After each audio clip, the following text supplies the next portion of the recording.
మంగళగిరి నియోజకవర్గం తాడేపల్లి మహానాడు ప్రాంత ప్రజలు దశాబ్దాల కలను మంత్రి నారా లోకేష్ నెరవేర్చారు. తాడేపల్లి పట్నం సీతానగరం మహానాడు వద్ద రిటైనింగ్ వాల్ నిర్మాణానికి శంకుస్థాపన చేశారు. శిలాఫలకాన్ని ఆవిష్కరించారు. తాడేపల్లిలో ప్రకాశం బ్యారేజీ దిగువన 0.9 కిలోమీటర్ నుంచి 2.610 కిలోమీటర్ల వరకు కృష్ణానది కుడివైపు 294,20,00,000తో వరద రక్షణ గోడను నిర్మిస్తున్నారు.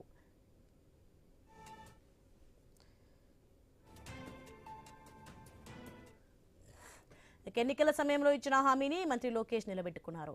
దశాబ్దాలుగా పెండింగ్లో ఉన్న ఈ ప్రాజెక్టుకు కేవలం ఏడాది కాలంలోనే 294,20,00,000 పరిపాలనా అనుమతులు సాధించారు.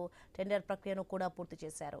భవిష్యత్తులో భారీ వరదలను దృష్టిలో పెట్టుకుని 15 లక్షల క్యూసెక్ల ప్రవాహాన్ని సైతం తట్టుకునేలా పటిష్టమైన డిజైన్తో రిటైనింగ్ వాల్ను నిర్మిస్తున్నారు.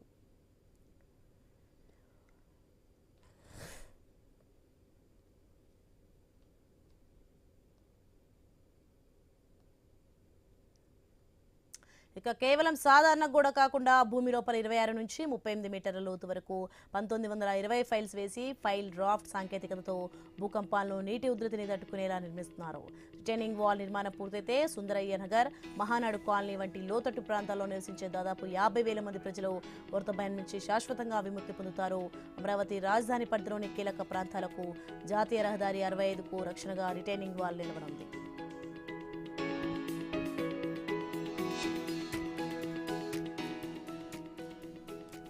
ఇక తాడేపల్లి పట్టణంలోని నులక్కపేటలో కొత్తగా నిర్మించిన కమ్యూనిటీ హాల్ను మంత్రి నారా లోకేష్ ప్రారంభించారు. శ్రీరంగం ఫౌండేషన్ సహకారంతో 65 లక్షల CSR నిధులతో కమ్యూనిటీ హాల్ను నిర్మించారు. రిబ్బన్ కట్ చేసి కమ్యూనిటీ హాల్ను మంత్రి ప్రారంభించారు.